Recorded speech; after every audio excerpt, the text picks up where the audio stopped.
Limited quantities, only $29.98. With hundreds of MyPillow products, there's something for everyone on your Christmas list. Bathrobes, duvets, quilts, down comforters, and so much more. So go to MyPillow.com or call the number on your screen. Use your promo code to save on all MyPillow products. For example, flannel sheets for as low as $59.98. Or our 6-piece towel sets, just $29.98. But that's not all. I'm extending our 60-day money-back guarantee until March 1st of 2025. Plus, all orders over $75 or more ship absolutely free. I'm excited to announce our Christmas extravaganza is finally here. Get this season's flannel sheets for as low as $59.98. They won't last long, so get them while you can. Our famous My Slippers, they haven't been on sale for over a year. Regularly $119.98, now only $59.98. Our 6-piece towel sets are back in stock with extremely limited quantities, only $29.98. With hundreds of MyPillow products, there's something for everyone on your Christmas list. Bathrobes, duvets, quilts, down comforters, and so much more. So go to MyPillow.com or call the number on your screen. Use your promo code to save on all MyPillow products. For example, flannel sheets for as low as $59.98. Or our 6-piece towel sets, just $29.98. But that's not all. I'm extending our 60-day money-back guarantee until March 1st of 2025. Plus, all orders over $75 or more ship absolutely free. I'm excited to announce our Christmas extravaganza is finally here. Get this season's flannel sheets for as low as $59.98. They won't last long, so get them while you can. Our famous My Slippers, they haven't been on sale for over a year. Regularly $119.98, now only $59.98. Our 6-piece towel sets are back in stock with extremely limited quantities, only $29.98. With hundreds of MyPillow products, there's something for everyone on your Christmas list. Bathrobes, duvets, quilts, down comforters, and so much more. So go to MyPillow.com or call the number on your screen. Use your promo code to save on all MyPillow products. For example, flannel sheets for as low as $59.98. Or our 6-piece towel sets, just $29.98. But that's not all. I'm extending our 60-day money-back guarantee until March 1st of 2025. Plus, all orders over $75 or more ship absolutely free. I'm excited to announce our Christmas extravaganza is finally here. Get this season's flannel sheets for as low as $59.98. They won't last long, so get them while you can. Our famous My Slippers, they haven't been on sale for over a year. Regularly $119.98, now only $59.98. Our 6-piece towel sets are back in stock with extremely limited quantities, only $29.98. With hundreds of MyPillow products, there's something for everyone on your Christmas list. Bathrobes, duvets, quilts, down comforters, and so much more. So go to MyPillow.com or call the number on your screen. Use your promo code to save on all MyPillow products. For example, flannel sheets for as low as $59.98. Or our 6-piece towel sets, just $29.98. But that's not all. I'm extending our 60-day money-back guarantee until March 1st of 2025. Plus, all orders over $75 or more ship absolutely free. I'm excited to announce our Christmas extravaganza is finally here. Get this season's flannel sheets for as low as $59.98. They won't last long, so get them while you can. Our famous My Slippers, they haven't been on sale for over a year. Regularly $119.98, now only $59.98. Our 6-piece towel sets are back in stock with extremely limited quantities, only $29.98. With hundreds of MyPillow products, there's something for everyone on your Christmas list. Bathrobes, duvets, quilts, down comforters, and so much more. So go to MyPillow.com or call the number on your screen.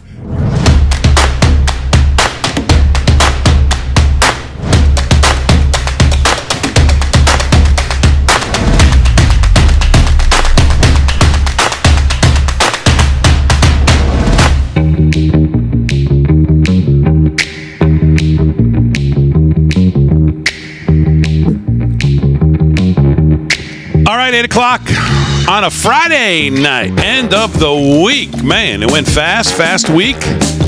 Live from Studio 6B, Real America's Voice. Glad you're a part of the show, as always.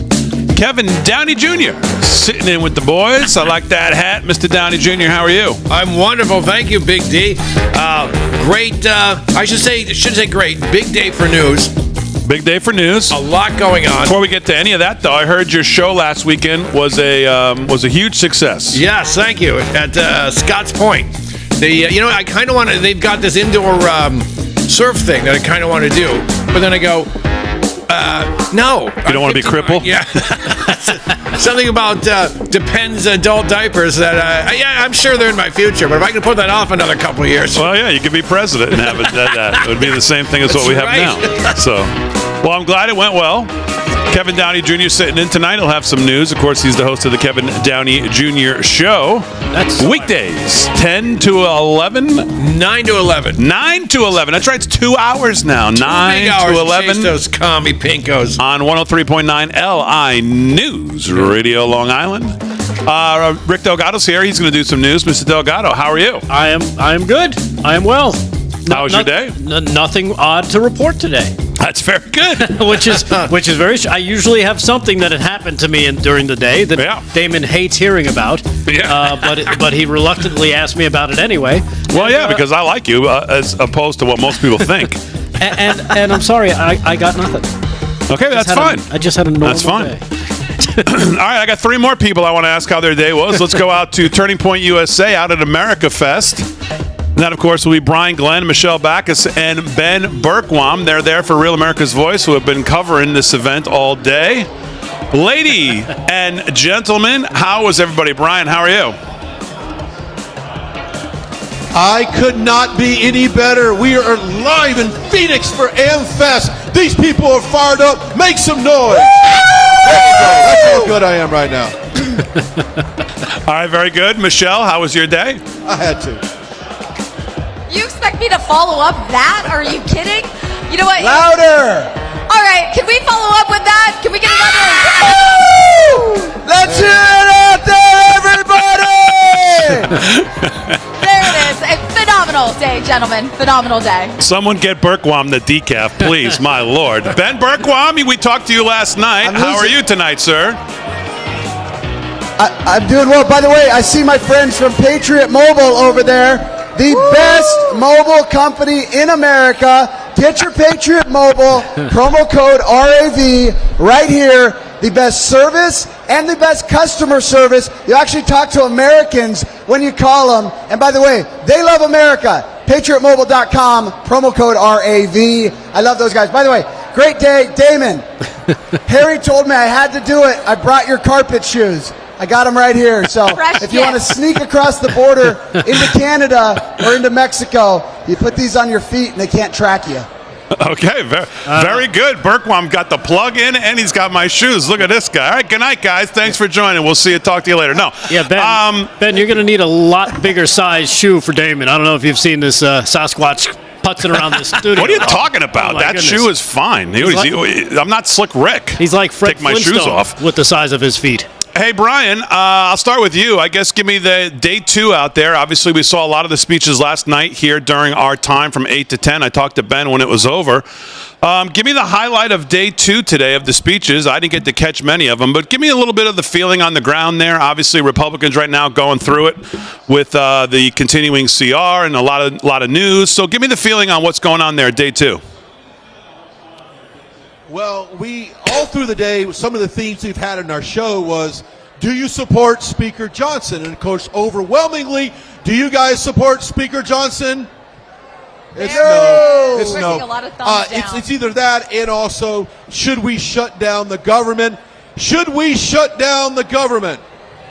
Yes. There you go. So that's been kind of the resonating questions here on the set today, guys, because as we know, this Republican conference is confused as a transgender teenager right now. They don't know who they are. We've got President Trump dropping the hammer. They don't listen to him. Hakeem Jeffries and Democrats now think they have a little bit of control. I'm confused. I'm just ready for January 20th to happen. I can't wait. But until then, you know what? We got to sit through this kind of a dumpster fire of our Congress. Things has not changed. Joe Biden's still your president. Kamala Harris is still your vice president, but it all changes on January 20th. I'm out of here. Yes. Mic drop. Yes. Mic drop. Yeah, exactly. Michelle, it is interesting, to Brian's point, that we finally get to a vote tonight of pushing this CR, still $110 billion unpaid for. I see a lot of people on the right, or call them conservatives, or whatever you want to call them, celebrating this tonight. And I'm just wondering, when's the last time we saw something that the Democrats voted for in complete unity and thought, yeah, this is a big win for us. Every Democrat voted for this. Where are we celebrating? This is a big win for us. They just felt like giving us a big win today. Is that how this is being framed? Yeah, that's what they're trying to do, and I can't remember either, because that's a valid question. But, here's something we've said all day. Where the heck is Joe Biden and Kamala Harris? Because we have to remember, they're still the president and the vice president, and it seems as if Trump already is taking leadership cues, already doing what he has to do. I don't know. Obviously, Joe Biden hasn't been with it for the past 4 years. We've seen that very evidently, but especially these final months, I don't know where he is, fellas. Yeah, Ben. Except pardoning all his pals. I think they probably muck up the water even more. I don't think anybody cares where Biden is. I mean, I think the debate on Biden now is whether he's still alive or not. People saw Kamala Harris rushing back to the White House last night for some reason. People asked me about it this morning, and I said, I don't know. He either needed to change his Depends or maybe, who cares? I mean, realistically, at this point, he hasn't been around for 4 years anyways, and we've proven the country can run ahead. But Ben, I guess same question to you. I don't know what you've heard since you've been on since tonight, but I don't remember any bill that was so good that all the Democrats voted for it, and we should be celebrating it. Yeah, any bill that Rashid Tlaib and AOC and all of these communists vote for is not a good bill. I mean, it's guaranteed not a good bill. So the problem, we talked about this last night, Damon, and by the way, yeah, I don't know where Joe Biden is, but I did hear that he supported the bill as well, or whatever puppet string pullers said he supported the bill as well. My big thing is, when are the Republicans going to grow a pair and actually, obviously the male ones, and actually support things and realize that we won? How about we move from a position of strength instead of a position of cowardice, where we go and even debate? Why is Hakeem Jeffries even in the conversation? Why do we care what Hakeem Jeffries says, or Chuck Schumer? We have to move like the Democrats move, and but the problem is, we got 10 rhinos, 20 rhinos that still are more aligned with the Democrats than they are with the Republicans, and we have to figure that out, especially with the tiny majority that we're going to have going forward. But that's what I want. I want our side to win, and the only way we do that is if all of the Republicans come together and say, these are the things we're going to do. We're going to get behind President Trump's vision, and we're not going to do the things that Democrats vote for. If Democrats vote for it, it's a bad bill. Well, I will say this, Damon. Yesterday we had 38 Republicans vote no. I did a little research. The majority of those 38 Republicans, wait for it, were not initially supporters of Trump. When the DeSantis primary was out, it was DeSantis and Trump, they backed DeSantis. So it's no surprise that even when President Trump drops in on the CR conversation and tells them what to do, they didn't even do it them. So what message does that send to America, that even when President Trump gets involved with the party right now, we still don't have a collectiveness to come together and get things done? The Democrats right now are laughing at us. They got a deal they like. And let me tell you something. On January 3rd, there will be a speaker race in the House. Yeah. I will mortgage my house, and everybody here that Johnson will not make it the first round. He will be challenged. I don't know how deep it goes. It won't go as deep as Kevin McCarthy, but it will be challenged. If you've got to write my damn name on the list, you write it. But Speaker Johnson is going to learn from the American people that he has got to go on Amazon.com and buy a pair of baby balls and install them and save this country. You know, the cynical part of me, Brian, I mean, I hear what you're saying, but the cynical part of me says this speaker, that speaker, Johnson, McCarthy, Ryan, we could go back through them all. Nothing ever changes. Will a new speaker solve all the problems that we have in Washington? Absolutely not. But I hear what you're saying. I mean, he's been terrible since day one. It sets the tone. Yeah, He's been terrible on this. He's provided no leadership. So let me ask you guys about the rest of the weekend. I can go. All three of you can tell me what you're looking forward to most. You got Saturday, then obviously Sunday. President Trump rolls in there, I believe, around noon as the keynote. You got a full day tomorrow that Rav will be covering. Brian, what are you looking forward to most the next 2 days? Oh my goodness, just the energy. We were talking about the previous AMP Fest. We were hopeful. We had an election ahead of us. It was all about getting the message out. Are we going to come out to vote? But this one is more of a celebratory AMP Fest. So I just like meeting all the people here today because everyone's in a great mood, despite what's happening on Capitol Hill. But we all save this country. And at the end of the day, we've got Christmas next week. Yeah. We're coming up on the greatest, in my opinion, holiday that was ever created. And I'm excited about that. I'm excited about being here with all these people here tonight. And you know what's also great is all the interviews that come up on this stage right here. We have so many round viewers that'll come up to us and talk about the programs they love. Of course, they love 6B. I love 6B. Everybody loves 6B. Everybody loves 6B. How could you not? But it's so great to see such a connection. This is a place for patriots to gather, and you really can talk about what happened this year. You see old friends. You see people you might have seen on social media you've never met in person. This is a place for us all to come together. Yeah, well, I got to tell you guys, by the way, the audience loves Studio 6B. They do. Shh, don't tell anyone, it's my favorite show. But besides Long Border, obviously, but the speeches today, if you have not seen Jack Posobiec's speech, it was the best speech so far of all to me. I mean, Steve Bannon was amazing yesterday, but Jack's speech today was a barn burner. It was incredible. I'm looking forward to tomorrow. I'm going to be meeting with Tom Homan. We're going to be talking about going forward, about what ICE is doing, Border Patrol's doing. That's going to be big. But, I mean, come on. It's Trump on Sunday.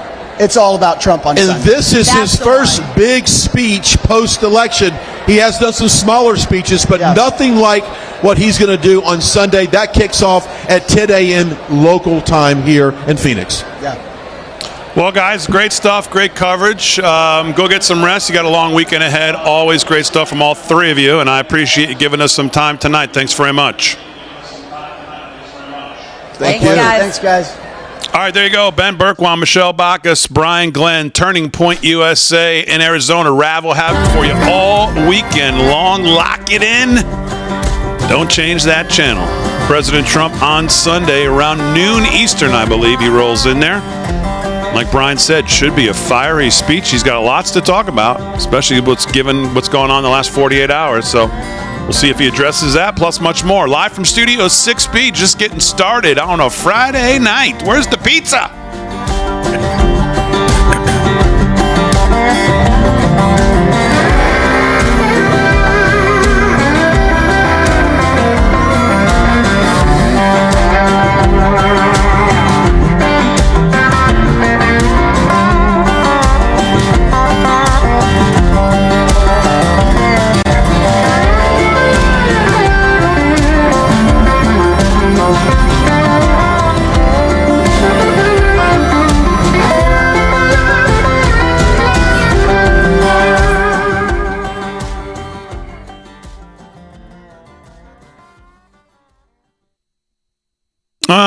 Chat. What's going on? We're live in the chat. Hello to all of our friends on all of our platforms. Facebook, YouTube, X, Getter, Rumble. Slick Rick is off tonight. Yeah. He's got some personal things he's taking care of. It's called a holiday party, and he's going to be getting liquored up. Maybe. I don't know.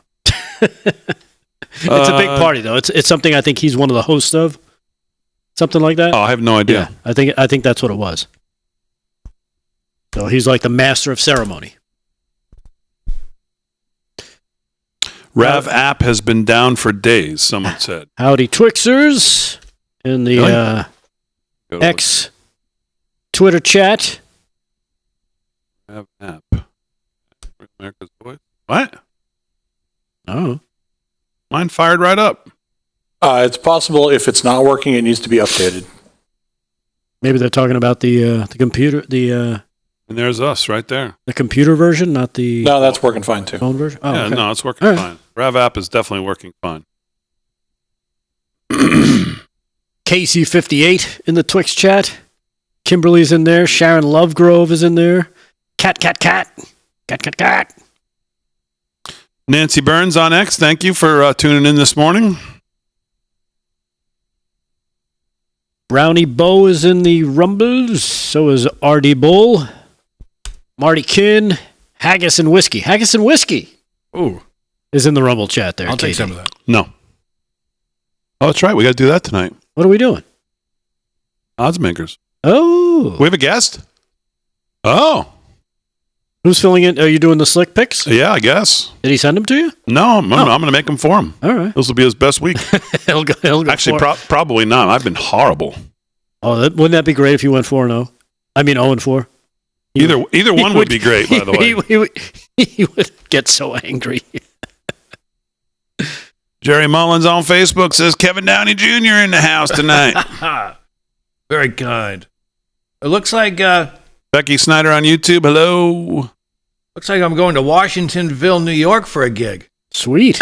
Where the hell is that? I don't Where know. the hell is that? Is right. Karen Russo just said I'm there, so I'm going to believe her. No, actually, I think I know where that is. Chris Allen on YouTube. What's going on, It's my up near, friend? up near the Catskills.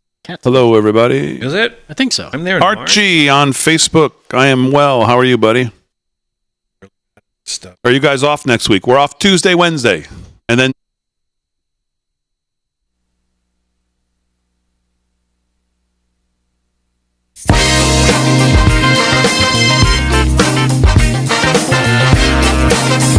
Hi, live from Studio 6B, 17 past the hour. On a Friday night, just spoke to Brian Glenn, Ben Berkwan, Michelle Bacchus, all out there with Real America's Voice out at Turning Point USA's America Fest, which have been, I guess it's been good. I mean, I saw the speeches last night because we were in the studio covering it. I didn't see much of it today, but I did see a little bit of Jack Posobiec. Brought his kids out. They're adorable. And his wife. It was a nice moment. They went out there.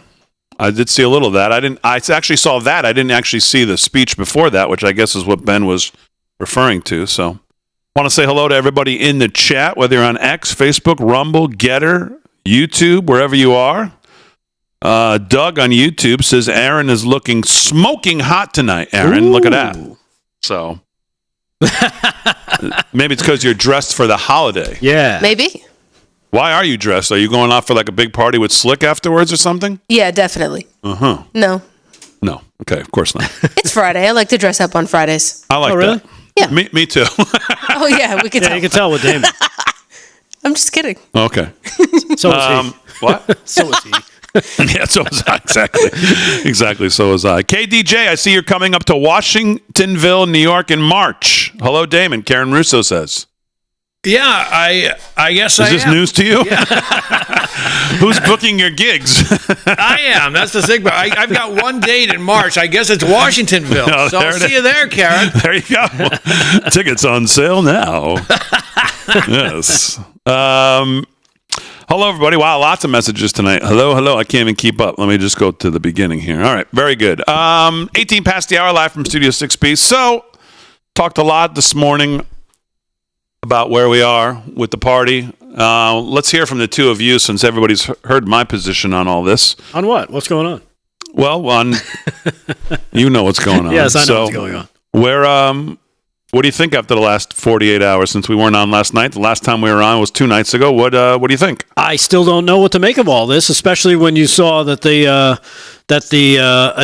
second attempt at a clean CR was shot down as well, and now all of a sudden we get hours just before the shutdown. Oh, they're able to pass a short-term spending package with, like Brian said, the only ones that oppose it are the people that supported are Republicans that didn't support Trump during the campaign, which is odd. I'm not really sure what that has to. I mean, I didn't want to argue with Brian while we're talking about AmFest, Right. but I have no idea what that means. What does that mean? Me either. I don't know. Well, I'm thankful for the 38. He sounds like he's mad at the 38. How can we be mad at the 38? People keep posting pictures of the bills, the big bill, the small bill, this bill. They both spent the same amount of money. I don't understand. I don't understand how we could possibly be celebrating a bill. Think back. Is there ever been, a bill that the Democrats voted for 100% that you would have characterized as a win for Republicans? Yeah, I don't know. Is there one? I can't think of one. And we're focused on the 38? I say bravo to the 38. I mean, I don't understand. Tim Burchett's out there tonight saying they got played. They probably did. Because everybody is too focused. Remember, again, why they do it at this time of year. They know it's about to close down, and nobody wants to be stuck in D.C. They all want to go home. So what do? They do it on purpose. Johnson said, we're not going to get stuck in that again. Guess what? You got played. You got stuck in that again. As a matter of fact, from what we find out now, that the first behemoth that got trashed was a Johnson, Schumer, Hakeem Jeffries, and who's the other guy? Mitch McConnell special, that those four put it together to make sure that they got everything that they wanted so everybody would be happy and they get it passed. And then they just drop it on everybody and say, hey, here you go. We're gonna vote on this right now. $110 billion in spending still.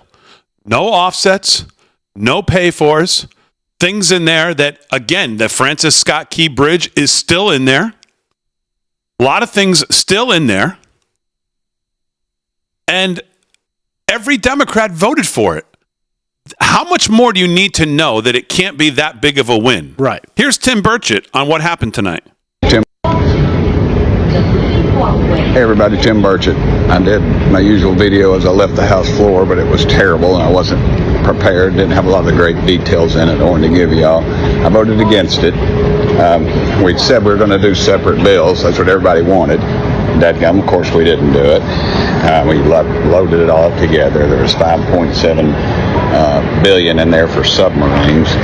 There was $100 million for the Coast Guard. Not sure what that was in there. There was the Francis Scott Key Bridge. Remember the bridge in Maryland got hit by a barge, and the barge was insured, but still we're putting. It doesn't make sense. Why are we putting money in that? It doesn't make any sense to me. And of course, the $100 million in there for disaster relief. Where did they come up with the $100 million figure? Those people are doing without. Granted, that's a lot of money, but we don't trust this administration with a nickel, and we're going to give them $100 billion to play with for 30 days. And the president just now gave a billion to Ecuador. But nobody's really sure what that's about. And another billion, of course, went to Ukraine without our input. So anyway, it's just a CR. It's just a continuation of bad spending policies that Schumer and Pelosi. And the odd thing is, they got on the floor and said they were going to be against it. The Democrats were going to be against it. And a huge number voted for it. I'm not sure any of them even voted against it. And then, of course, all the Republicans jumped in. I just feel like we got played. It's just doesn't make any sense with them trashing it and then all voting for it. That makes you feel like something went wrong. Anyway, we'll keep fighting. The government stayed open. And hope everybody has a Merry Christmas. And all my Jewish buddies out there, hope y'all have a very happy Hanukkah. Okay. I mean, just seems just. I mean, and that's kind of what I said about the whole speakership. I agree with Johnson. It's been pathetic. If we think that all of a sudden a new speaker is going to all of a sudden change the way this is, do you think? Let me ask a serious question. Okay. Even with a speaker change, we've pushed the can now till March. Raise your hand if you think March is going to be so drastically different. Even with a new speaker. If you think March is going to be drastically different, then you're new here. Because you could go back now through 6 speakers. Nothing changes. It's like the Supreme Court. We always say, we're too conservative. We're 2 conservatives away. We're only 2 conservatives away from having a conservative Supreme Court. And we never feel like we have it. No. And the same thing is with the speaker. This speaker, that speaker. And just let's understand, we are talking about discretionary spending, which is like 4 kernels of sand on Robert Moses Beach. We're not even talking. Entitlements take up 3/4 of the total budget of the U.S. government. We're talking about peanuts in this discussion. It's a good discussion, don't get me wrong, and it's one we have to have about discretionary spending, but this is peanuts compared to the discussion that really needs to be had, and that, of course, is entitlements. As we're being told actively by all of these treasurers of all of these things, they're all going broke right now. So if we're not serious about talking about entitlements, we're not serious about ever cutting any part of government. And this is, of course, the third rail of discussions when you talk about entitlements. But what we're talking about now is good to talk about, has to happen, healthy debate. It's peanuts compared to the real discussion. Peanuts. All right, we'll get Kevin Downey Jr. to weigh in here. 26 past the hour, live from Studio 6B. We're back right after this.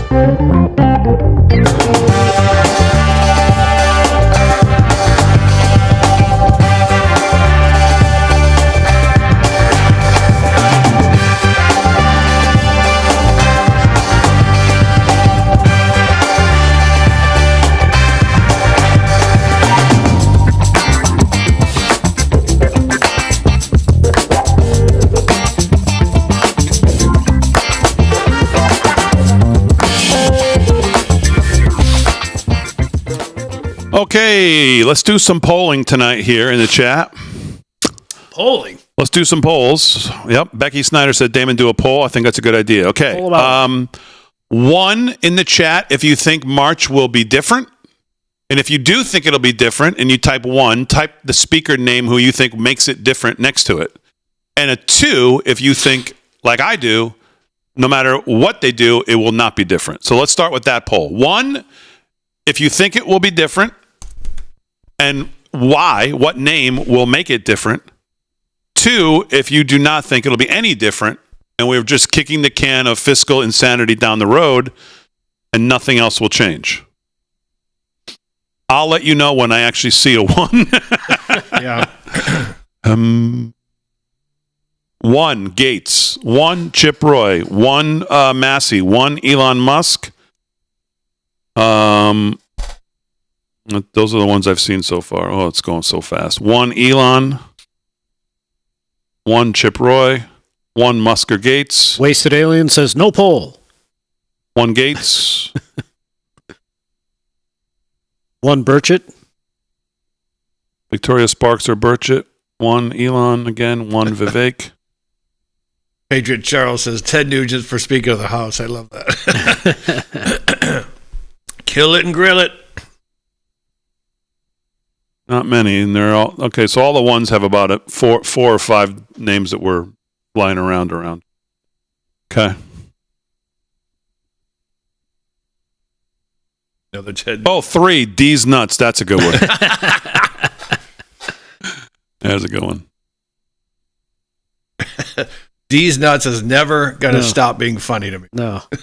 And it's always going to end up on a ballot somewhere. Yep.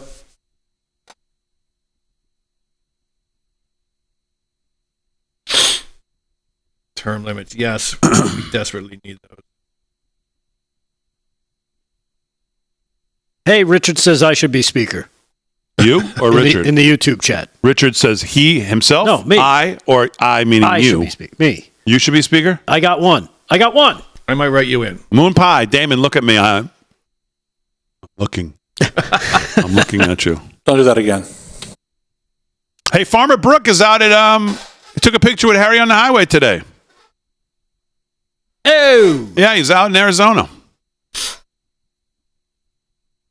To think, that's your highlight of Arizona.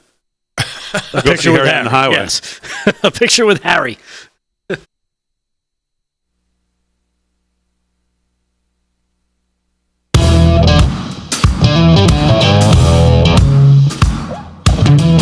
All right, 30 minutes past the hour, live from Studio 6B. So, Delgado, I think I asked you, and you said one thing, and then I filibustered the rest of the thing. So, again, where do you think we are? I would say... I can't possibly think this is a win. I can't give an answer until after Inauguration Day. Is that fair? I I don't know if it's fair. Why? Because I just don't. We just don't know who that speaker might be. No, I'm talking about to what happened today, signing this. Oh, about signing. Yeah, I don't know. I mean, I'm reading some of the stuff that's not in there, which is good. Let me see if I can find some of it here. House passes, blah blah blah. They scrapped the revisions for the 4% raise for the members of Congress. That's a good thing. The proposal to restrict pharmacy benefit managers from billing insurance, I guess that's a good thing. And outlawing the distribution of AI-generated non-consensual porn. I'm 50-50 on that because I don't understand it. I'm not really sure because it came by so quick. It's almost like they had it in there. You know what I mean? You can't come up with something that funds all of that quickly unless it was already, here's our plan A, here's our plan B, here's our plan C. You know what I mean? So I don't know. Is it a win? Probably not because it's coming. Let's face it, the government doesn't have money. It takes hours. So I'm going to say no, it's not a win. Kev, what have you thought about the last 48 hours and all this back and forth and infighting now with the Republicans on who's a rhino and who's not and who's this and who's that? First off, I'm with Mr. Delgado. They had enough time to do this. They knew they're going to wait to the last minute at Christmas and go, Jimmy's not going to get his presents if we don't let the government's going to shut down. They knew what they were doing, and that was the plan. They also came out, Hakeem Jeffries is a big liar head. He came out and said, there's children, the cancer children. That's a separate bill. It's been voted on separately. It's in the Senate. He's a liar. He's a Marxist, and he's a scumbag. Don't listen to the Marxist scumbags, folks. That said, Tim Burchett warned us, when your Republican doesn't vote your way, they've got something on him or her. He said that a few months ago, and I think the people who are not voting our way have been honeypotted or whatever. He says it's usually a congressman ends up with a woman who's not his wife in a room, right. And she's got one of those little cameras, and here's Representative Fatty McBubblebutt. Now he's suddenly naked in his boxer shorts with a woman he shouldn't be with. That's what I think could be going on because there's nothing here. Here's what I hate. They're voting like Trump's not coming. They're voting like they know something. And there's an FAA rule that came out that we'll talk about later, where if you fly a drone over Jersey, they have the right to kill you now. It's almost like things are getting worse with these drones. And I just see so many groups of these Washington swamp wigglers acting like Trump isn't going to be in office someday. And that scares the patty cakes out of me. So when you say they're not the ones who are voting the way whatever you just said, who are you referring to? Are you referring to the 38 who didn't vote for the CR? No, I'm referring to the ones who said, yeah, there's a good deal. Let's vote for this now. It's not a good deal. Right. There's no, like you said, there's nothing in here where America wins. And I also love, and this is getting better and better, you'll see these knuckleheads, Chuck Schumer, the King, Lord God reptile, he goes, we're going to have to shut down the government. And then there's people like us going, yeah. Yes, that's not a bad thing. Yeah, that's a threat. Shut it down. We live for this, you idiot. No, I think the real rhinos threw us under the bus on this. Yeah. Ron Johnson was on with Stuart Varney and echoing some of the main points that we talked about last night on how important the debt ceiling is to Republicans and used in a proper way. Here he is. Trump wants no debt ceiling. Many people in the Republican Party cannot go along with that. What's going to happen? What's your position? Well, first of all, Merry Christmas. I can certainly understand why President Trump is frustrated that he's going to have to deal with this shortly after he becomes president. There are extraordinary measures, so it's really not that pressing an item right now. But I'm a big supporter of maintaining the debt ceiling. It's really about the only leverage we have of reining in the size, scope, and cost of government and its influence over our lives. And from my standpoint, that was one of the big promises of the Trump campaign. Certainly what I think Doge is wanting to do. And if we give that up, I don't see what leverage we really have. So I'm a big supporter. I need to convince, obviously, President Trump to use that to his advantage rather than just try and dismiss it and give up that leverage point. That's exactly right. That's exactly right. We have so very few of them. We have so very few of them. To preemptively take one out of our own quiver for reasons that I still can't really understand. I mean, I've read a lot of stuff too. I'm trying to read why people who are normally conservative support this, and I read on trying to explain the minutia of the debt ceiling. And of course, I mean, we all understand it's like a trans debt ceiling. It's not really a debt ceiling because Right. we've raised it like 100 times. Yeah, 70 times in the last few decades. I get that. But of course, if you've been complaining for 10 years that Republicans always get rolled and bent over in the debt ceiling, and that's what's frustrated you so much about it, I can't see how now you could be big like cheerleaders about doing it ourselves. I don't know. Yeah, and again, I feel like there's something we don't know, something we don't understand, some type of minutia. Again, something that we're not privy to, which is why he might want to take that out of the, as you say, remove that from the quiver, so to speak. Maybe he sees it, like I said, maybe he sees it a fight he doesn't want to have in 6 months. He wants to push it to the year after that. Who knows? It strikes me as the party that you have just before your parents come home from vacation. Let's have one big blowout before they get here, and then we got to go back to being good little boys and girls. That's what I'm wondering. Like, hey, let's just throw that out there because, I mean, even people that we think we like, I'm sure they owe people money, owe people favors. Right. And some of this money is going to end up there. Burchett was saying, like, where's this going? All the money to Ecuador. Well, it's probably going to some NGOs so they can push, trans rights in the countryside of Ecuador. We got to push the trans rights, Marxism. So I think there's a lot of that going on. Yeah, and especially when you're talking about NGOs, let's face it, they're just governmental agencies with a cool name, so that you don't know that they're government agencies. They get funded by the government, and then they do what the government asks them to do. And if they don't do it, guess what? They don't get the money anymore. So in essence, they really are a government agency. They're just not officially a government agency, but they don't exist without the government's money. Right. With, again, we track it back. Where does the government get its money from? Us. And a lot of them are deceiving too. This, you can have an NGO called Save the Tree Frogs, but what you're really doing is attacking Jews. There's a lot of that going on. I find these, we love the penguins.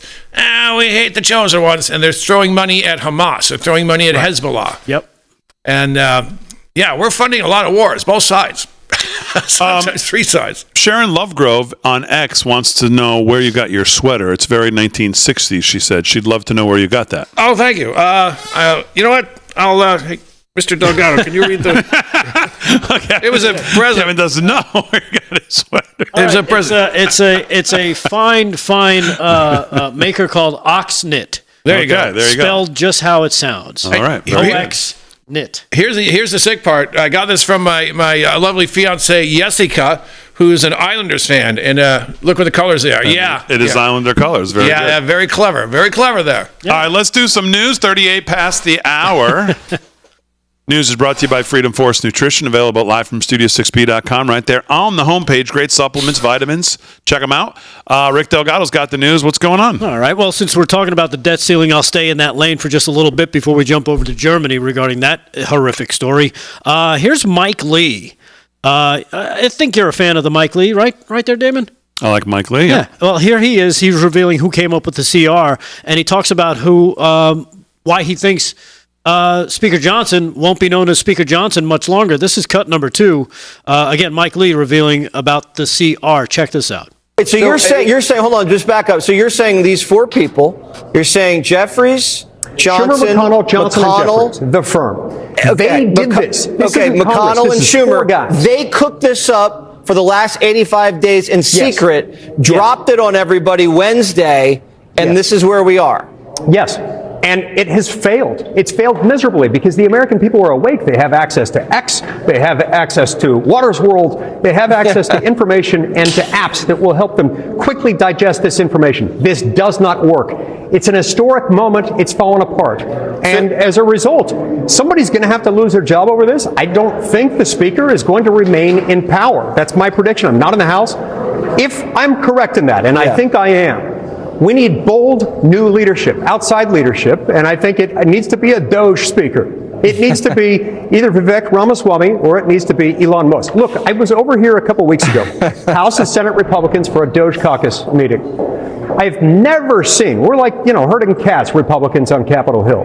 Never seen so much attention, so much respect for two people in our entire caucus, in the Senate and in the House. So you're officially nominating right here on Jesse Waters Primetime either Vivek or Elon to be House Speaker. Doesn't have to be a politician, could be anyone, can be Speaker. Do they want that job?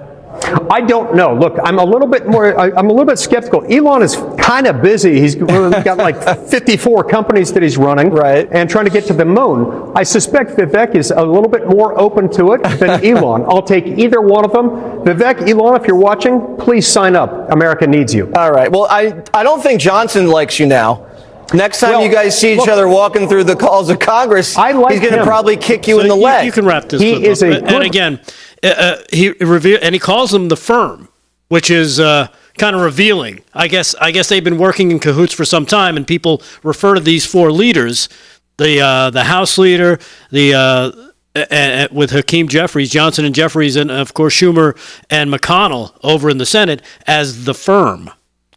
I'd be interested to know what Senator Lee thinks Vivek or Elon, but let's focus on Vivek since he kind of, I think, leaned towards him since Elon's a little busy, he said.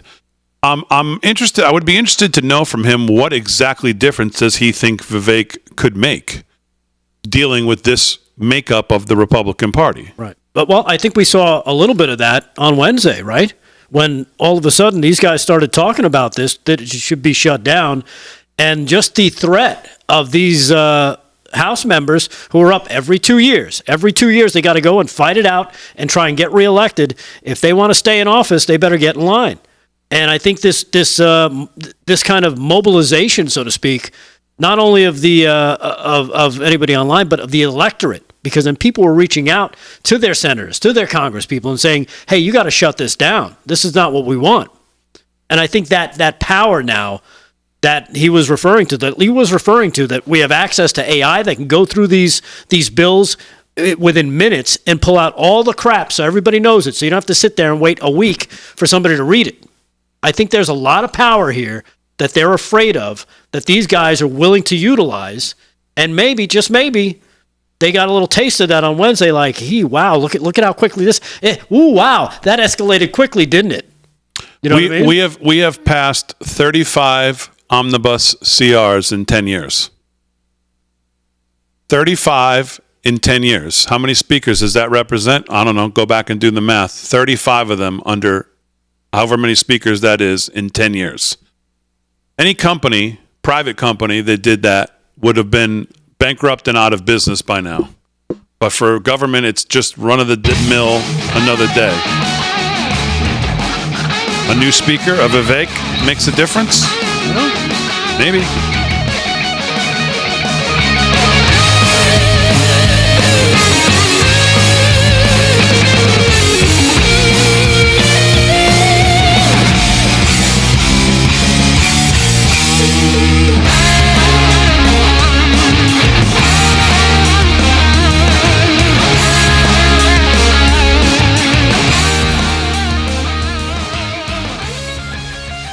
I think the technology is going to make the most difference. Now that these things can be sniffed out of that stuff, I think it's going to make it a whole lot easier for people to know the truth.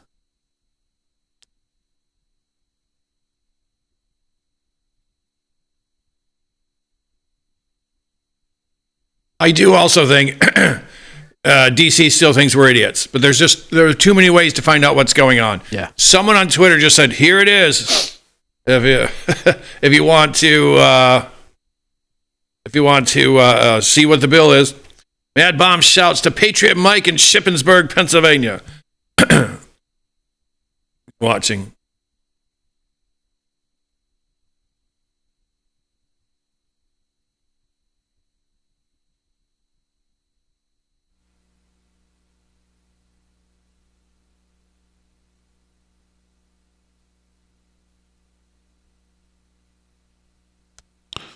Tree Finder on X says, Damon, I have good photos of Farmer Brook on my feed. Don't know how to get them to you. Your feed on X?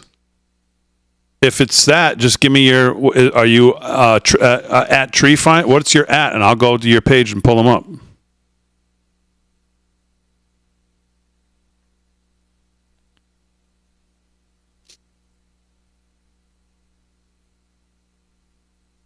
Do.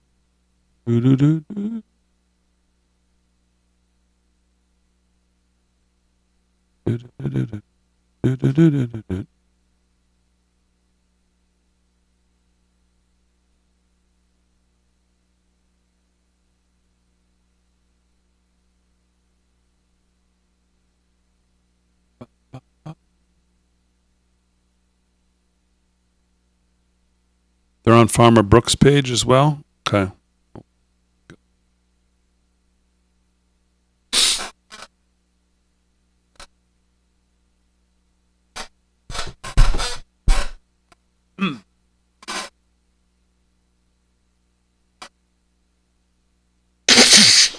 Last, I think. I know you did. It was close.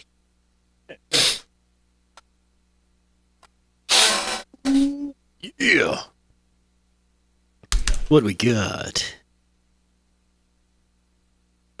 Another one. Delgado for speaker. I would be speaker. Cat. I will do it. And I'll do everything on a chat, so you guys could chime in and tell me what to say.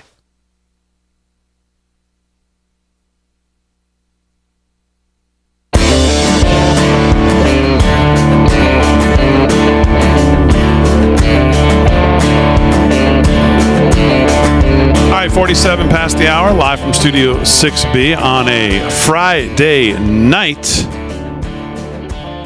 Glad you're in. Lots to do. Kevin Downey Jr. is going to have some news here in a second. Rick Delgado's been doing the news. Are we? Do you have any more news you want to do right now? Yeah, I got that. The big story. I know you wanted to hit upon that. Yeah. Because it's, I feel like we've seen this before, haven't we? We have. Unfortunately. and here and there, by the way. Yeah, exactly. We saw it in Wisconsin a couple of years ago, and now we're seeing it in Germany, which another horrific moment as a car goes barreling into a Christmas market, a German Christmas market, drove through a massive crowd, killing at least 2 people, injuring at least 70. The suspect was arrested, and he had an explosive device on him as well. The driver of the car, reported to be a dark BMW, was arrested following the crash, which took place at 7 p.m. local time in Germany. According to unidentified government officials, video footage of the moment appears to show armed police crowding around a dark car and forcing the bearded man to slowly exit. Several cops were seen crowding around the man with their weapons drawn while shouting at him. Cops were also seen shooing the crowd away. The suspect of the attack has been named as psychiatrist. Oh, great. Talib A., a specialist in psychiatric and psychotherapy, who is also a man from Saudi Arabia, born in 1974 from the Arabian city of Hafuf. According to the state leader, Ryan Hasselhoff, no relation to David, the man is a Saudi doctor who worked in the German area. He revealed that the terror attack, which has officially left 2 dead, but local media reports it killed upwards of 11. I guess they haven't gotten that official number out yet. Was perpetrated by this lone doctor who has been in Germany as a permanent resident with a permit since 2006. From what we currently know, he was a lone attacker, according to the state leader. Was a lone attacker, so we don't think there's any further danger to the city. German broadcaster MDR reported that the suspected explosive device is currently sitting in the vehicle, while official figures say 2 people, including a toddler, have died, according to local media. And again, there's an unofficial number of 11 that has been attributed to this horrific attack on a Christmas market in Germany. Just another sick example of, I don't know, do you want to say it? I don't care. Of things when you don't have people assimilate, this is what happens. Right? If people don't want to assimilate, if they want to create their own little enclaves within your country, then they have no respect. Yeah, when you import the third world, expect the third world to show up. Exactly. I'll go so far as to say they don't expect them to assimilate. They expect them to replace. They expect them to replace all natural-born Westerners. Black, white, doesn't matter. Everyone is on the to-go list. Look at this Marxism. This is AP. Headline, at least 2 dead and 60 hurt after a car drives through a German Christmas. No, it wasn't a car. You mean a car by itself? Yeah, see, they don't say what it is. Right. But I promise you right now, if I drive through a Ramadan parade, white supremacist Kevin Downey Jr., they're not going to blame my swanky 2005 Mazda. Right. And they're going to label me as a white supremacist. But this is part of the plan, folks. This is part of the plan. They've been telling us for years, you cannot criticize people of a different race, different skin color, or a different culture. All right? You do that and you're a bigot. That's why we have the problems we have, because people are afraid to say, hey, how come there's only one religion responsible for 88% of worldwide terror attacks? There's one. It's the religion of pieces, all right? And then we're in on it. I was lying in my bed in Brooklyn a couple days after 9/11, and I could smell the bodies burning, and there's George W. Bush on TV saying, Islam is a religion of peace. It's not. It never has been. And the biggest, remember when Obama beclowned himself and said, Christians aren't all that peaceful. What about the Crusades? Right. Well, first of all, it was 1,000 years ago. Yeah. You jackpudding. And number 2, it was in response to Muslim aggression. It's 1,000 years. And I hate to be the big bad white guy, but this doesn't go away till someone makes it go away. You have to put fear into these people. You have to. But in Germany, 11 animals gang raped a woman. 1 went to jail. And a woman contacted one of the rapists who got away and said, you're a pig. She got a weekend in jail. The rapist didn't. That's where Germany is right now. Yes. That's woke. That's Marxism. And the Marxists, Islam is part of the New World Order. And this doesn't go away until someone makes it go away. I'm not saying violence. I'm not saying that. I'm just saying you have to punish these people who do this. It doesn't matter what religion they are. Well, it's a good lead in to Kevin Downey Jr.'s news. He's the host of the Kevin Downey Jr. Show. You hear him weekday mornings 9 to 11 on 103.9 LI News Radio, Long Island. KDJ, what's going on? Thank you, Big D. I'll tell you, I didn't think we would see this day, but I shall read my broadcaster's voice. A Minnesota court has granted former police officer Derek Chauvin's request to have George Floyd's heart tissue sampled as part of Chauvin's murder conviction appeal. This is based on a forensic pathologist's opinion that Floyd died from acute heart failure related to a pre-existing medical condition. It's called fentanyl, rather than Chauvin's actions. Folks, you have to watch The Fall of Minneapolis. You will see step by step how Chauvin was railroaded. The other cops were too. You will see that despite that photograph where he's got his knee on George Floyd's neck, he doesn't. You will also see things left out of the court case, like he's allowed to put his knee there. They trained him to do that. And the medical examiner said George Floyd did not die because of anything the cops did to him. They said he had a heart condition and he had enough fentanyl in his system to kill 3.5 George Floyds. This is huge news. This could be really good for him. Remember, he got stabbed 20-something times. That wasn't an accident. If the judicial system wants you dead, you will be dead. Look at Whitey Bulger.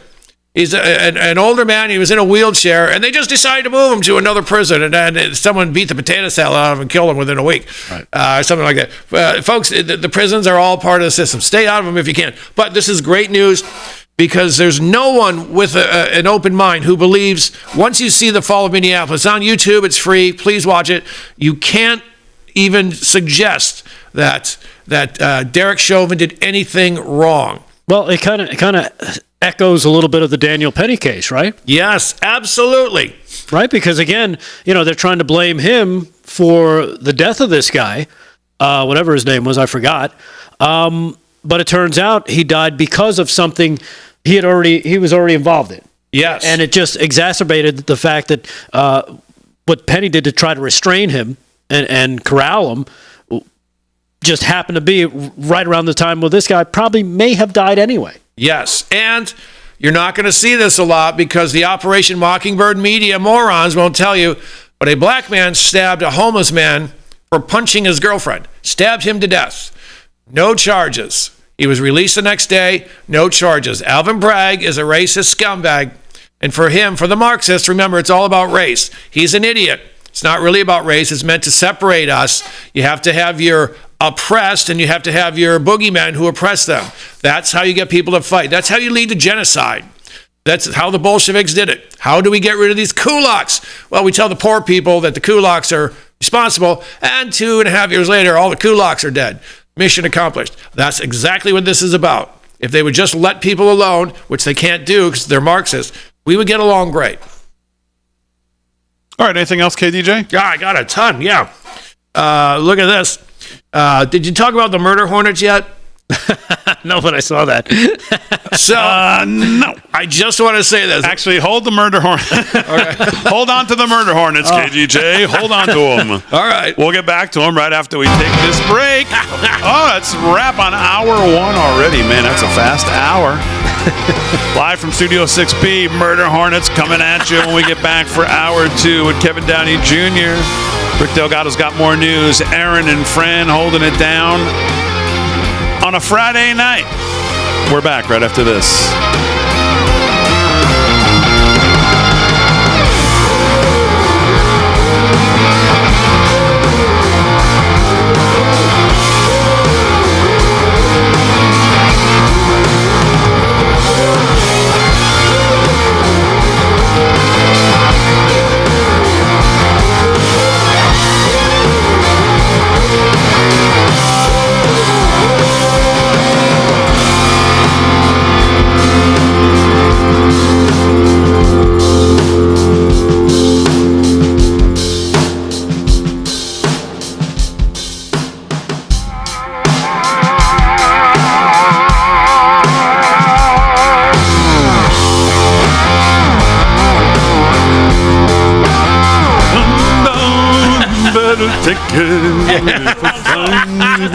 No, don't do that song.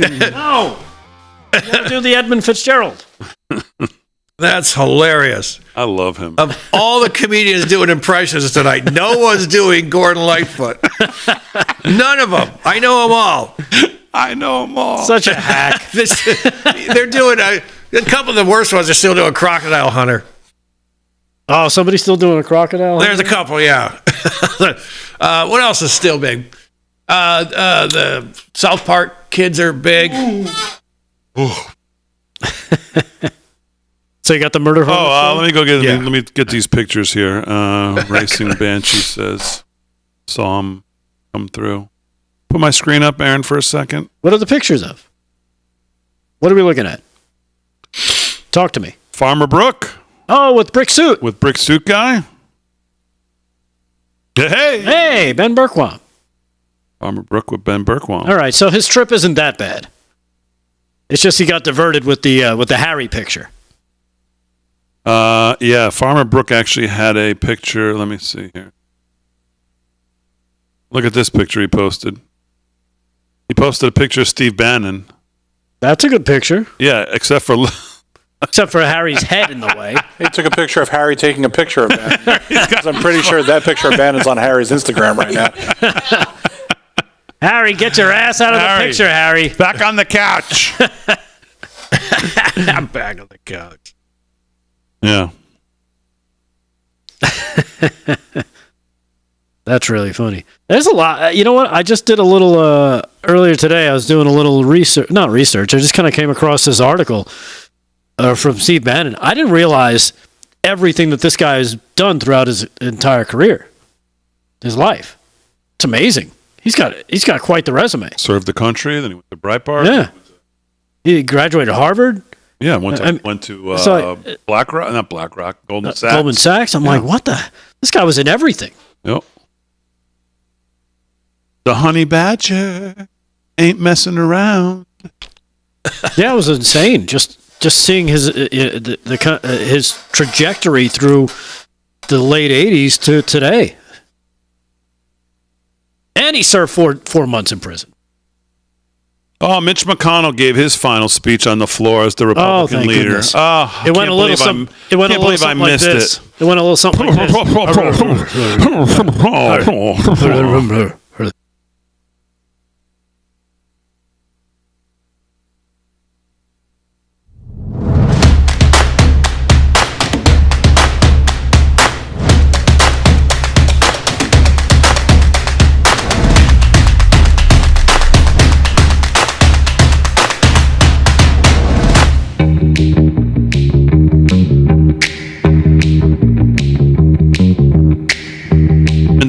doesn't look happy. I don't know why.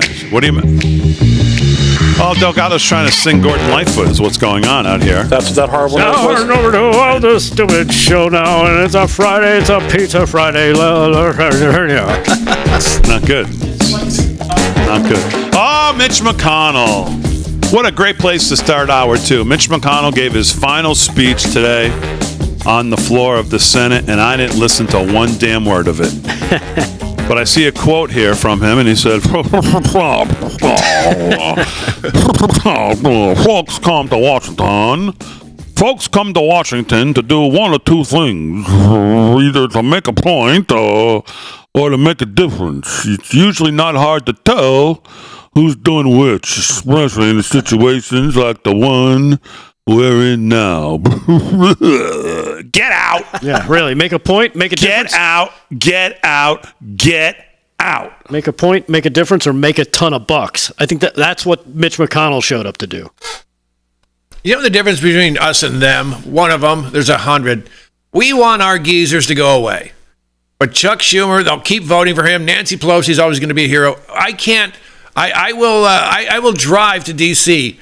I'd put old Mitch in my car and take him back to his original swamp in Kentucky. We want to get rid of our dinosaurs, and they don't. And I'll never understand why. Yeah, I don't know. But thank God, at least we're we're not even rid of him. He's still going to be a problem. Yeah. And now we get Thune, of course, one of his lackeys who stood behind him for all these years, doing nothing about him. Sitting there going, "Okay, Mitch. Yeah, whatever you want, Mitch. Mitch, you sure you want to do that? You want to let Obama stuff ushered through? Okay, Mitch." Here's Andy Biggs today on the continuing resolution. Hi, Andy Biggs here from Arizona's 5th Congressional District. I just came from the floor where the vast majority of Republicans and Democrats joined together to vote for a bill that continues the Biden spending levels, continues all the Biden programs through the end of March. It even includes, I'm told, the payment for the Key Bridge disaster in Baltimore area in Maryland, where a private company destroyed that bridge, which was private, and it was told. So this is what we get, and it adds an additional $110 billion without paying for it. And to hear the Democrats that were debating on it just not too long before, as I listened into them, they were saying it was audacious for us to ask that we find some way to pay for that instead of just adding to the national debt. I proposed something apparently quite strange around here, that we take the appropriations bills that were required by law to pass out, and even though the House only passed 5, they covered more than 70% of the actual spending, and I proposed sending that over to the Senate, and then proposed a smaller paid-for disaster relief for the hurricane victims as well as the farmers, and also laying money on the table so that on January 21st, the Border Patrol and Tom Holman and ICE would have money in the bank ready to go so they could pay for the deportation and border security projects that President Trump has said he wanted. We would have paid for that by taking it away from the IRS money, $40 billion that's going to IRS for new agents. So that's the Merry Christmas coal that Congress has put into the stockings of the American taxpayer this time. I'll keep fighting for you. I wish you a happy Hanukkah. Damon, how are we going to do mass deportations? I've heard all day. Keep getting sent stuff on X. We got to spend more money looks like there was a way to do it. Taking it away from one of your favorite 3-letter mafia gangs. Yeah, there's always a way to do it. Didn't work out. But when you have the lunatics on the left, including the rhinos, screaming and ranting and going crazy because, oh my goodness, they're going to shut down the government.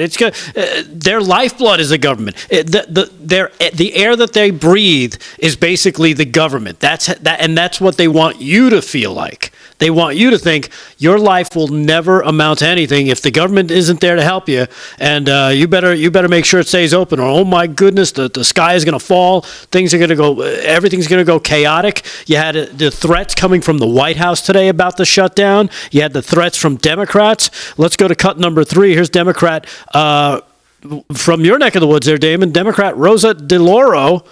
One of the Kevin, you'll love her Bannon hair today. Did you see Bannon at America Fest when she came on the screen behind him today? It was classic. You'll love her hair here. Is this the Purple Hair Dye Museum? Yeah. Cut to number 3. Here's Democrat from Connecticut, Rosa DeLauro, ranting. They got scared because President Musk told them. President Musk said, "Don't do it. Don't do it. Shut the government down." Imagine. What does he know? She looks like she escaped from a Harry Potter book. Yeah. Oh my goodness. The only thing missing was her broom. And then, of course, you've got the threats coming from the White House as Karine Jean-Pierre. Bannon turned around. She was on the screen. He said, "What planet is that from?" Karine Jean-Pierre was in the White House today, threatening the transfer of power, believe it or not, between administrations here in cut number 7. Here she is saying that the shutdown could restrict that transfer of power. Oh, my goodness, you should be very scared. Cut 7. I will say, though, if there is a shutdown, and I don't want to get too much into hypotheticals, but this is the reality, transition activities will be restricted.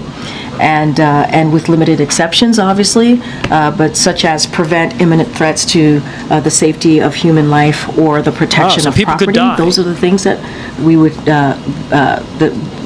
that we would have to be concerned about. And so we're doing everything to ensure a smooth transition, but the choice to allow a transition to move forward is in the hands of Republicans in Congress.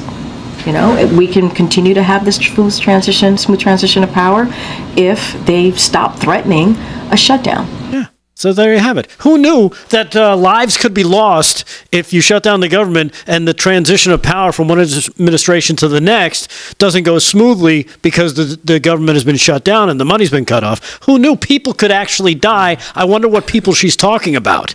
I don't know, boys, but that sounds to me like what you call one of them harbingers.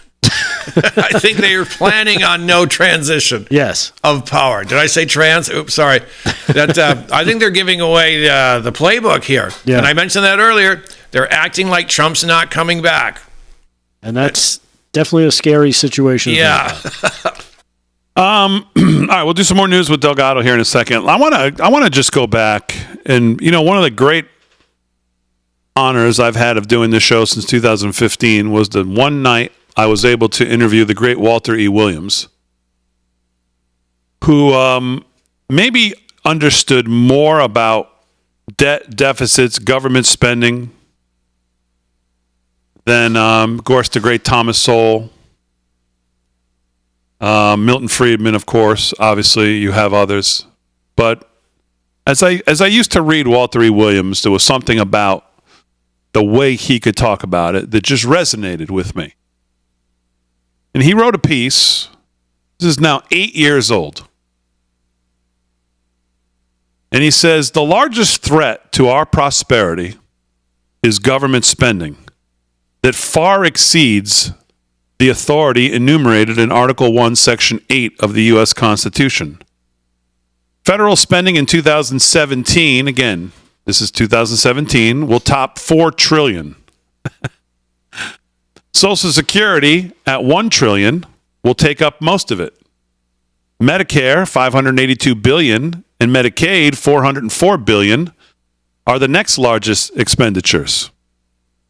Other federal social spending includes food stamps, unemployment compensation, child nutrition, child tax credits, supplemental security income, and student loans, all of which total roughly $550 billion. You could take all these numbers, by the way, and probably times them by 10 now. Social spending by Congress consumes about 2/3 of the federal budget. Now it's 3/4. Where do you think Congress gets the resources for such spending? It's not the Tooth Fairy or Santa Claus. The only way Congress can give one American $1 is to use threats, intimidation, and coercion to confiscate that dollar from another American. Congress forcibly uses one American to serve the purposes of another American. We might ask ourselves, what standard of morality justifies the forcible use of one American to serve the purposes of another American? By the way, the forcible use of one person to serve the purposes of another is a fairly good working definition of, by the way, slavery. Today's Americans have little appreciation for how their values reflect a contempt for those of the Founding Fathers. You would ask me, Mr. Williams, what do you mean by such a statement? Well, in 1794, Congress appropriated $15,000 to help French refugees who had fled from insurrection in St. Domingo, now, of course, Haiti. James Madison, the father of the Constitution, stood on the floor of the House to object, saying, quote, "I cannot undertake to lay my finger on that article in the federal Constitution which granted a right to Congress of expending on objects of benevolence the money of their constituents. Most federal spending today is on objects of benevolence." Madison also said, "Charity is no part of the legislative duty of government." Now, there's no doubt that some congressmen, academics, hustlers, and ignorant people will argue that the general welfare clause of the U.S. Constitution authorizes the kind of spending we see today. This is simply unadulterated nonsense. Thomas Jefferson wrote, quote, "Congress has not unlimited powers to provide for the general welfare, but is restrained to those specifically enumerated." Madison wrote that if Congress can do whatever in their discretion can be done by money and will promote the general welfare, the government is no longer a limited one, possessing enumerated powers, but now an indefinite one. In other words, the general welfare clause authorized Congress to spend money only to carry out the powers and duties specifically enumerated in Article 1, Section 8, and elsewhere in the Constitution, not to meet the infinite needs of the general welfare. We cannot just blame politicians for the spending that places our nation in such peril. Politicians are doing precisely what the American people elect them to do, namely, use the power of their office to take the rightful property of other Americans and deliver it to them. It would be political suicide for a president or a congressman to argue, as Madison did, that Congress has no right to expend on objects of benevolence the money of its constituents, and that charity is no part of the legislative duty of the government. It's unreasonable of us to expect any politician to sabotage his career by living up to his oath of office to uphold and defend our Constitution. That means that if we are to save our nation from the economic and social chaos that awaits us, we, the people, must have a moral reawakening, which is no less than legalized theft. What's going on? The taking from one American for the benefit of another. I know some people will say, I agree with most of what you say, but not when it comes to Social Security. Social Security is my money I had taken out of my pay for retirement. We'll finish that thought in 1 second.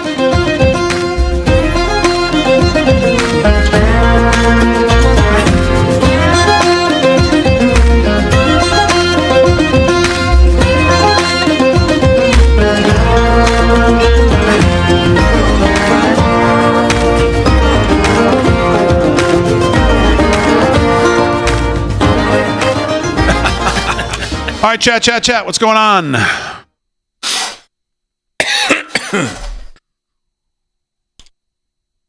You almost made it. You almost finished. I had a paragraph, yeah. Probably the most important paragraph, because that's where people, of course, the third rail of right all spending. So you have two reads tonight. Two? But one of them is Patriot Mobile, which, I don't know, may have been covered by Ben. I think Ben did it, yeah. Hi, Aaron. Let's not stand that up, because I think I'm shaking the desk while I'm moving. So let's just put it, can't fall. Want some paper towel underneath it so it doesn't slide?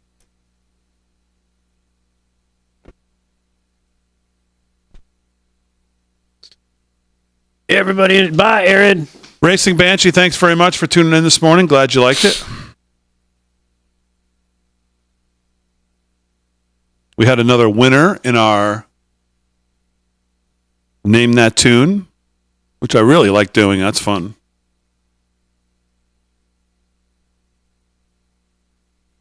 Alex P. Keaton was the winner this morning. Oh, yeah? Yep. 2.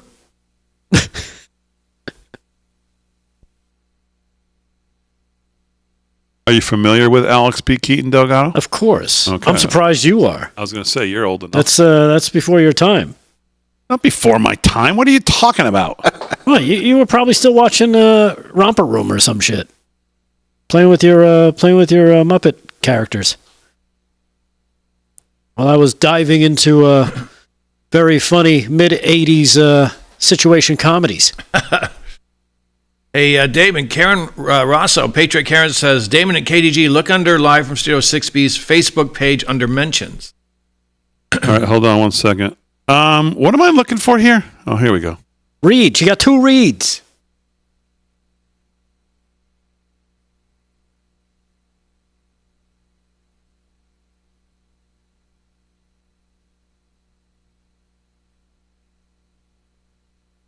You know, you touched on something I have a video of.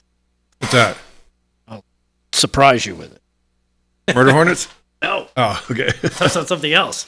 I've got a good one, Very too. early on. Okay. You probably forgot about it. I've got a great one about the FBI.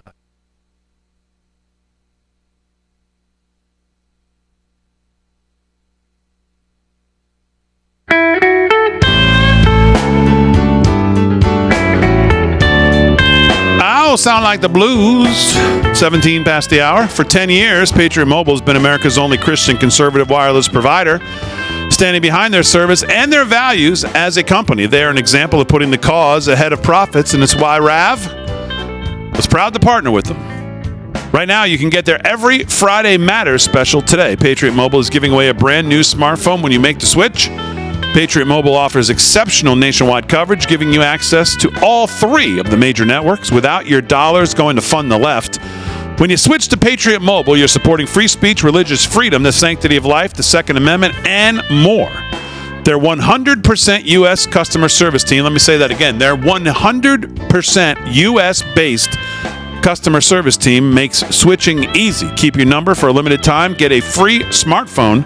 Go to patriotmobile.com/RAV, patriotmobile.com/RAV, or call 972-PATRIOT. Use promo code Friday. That's 972-PATRIOT. Use promo code Friday. Again, that's for a free smartphone. Offer is eligible only with the promo code Friday. It's a limited time offer until supplies run out. Terms and conditions apply. Join us. Make the switch today. PatriotMobile.com/RAV. That's PatriotMobile.com/RAV, or call 972-PATRIOT. Well, increased tariffs on our trading partners, tax cuts, regulation changes. It's time to learn why gold is a viable diversification tactic now more than ever. Birch Gold, the only gold company you need to trust, is releasing their ultimate guide for gold in the Trump era with a foreword written by Donald Trump Jr. To get your free copy along with Birch Gold's free information kit on gold, text the word America, send it to the number 989898. Here are the facts. The national debt continues to increase. Our interest payments on the national debt continue to increase.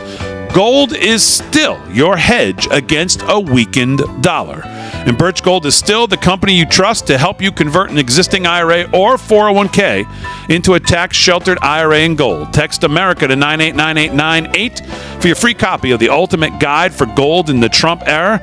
This is no obligation, only information.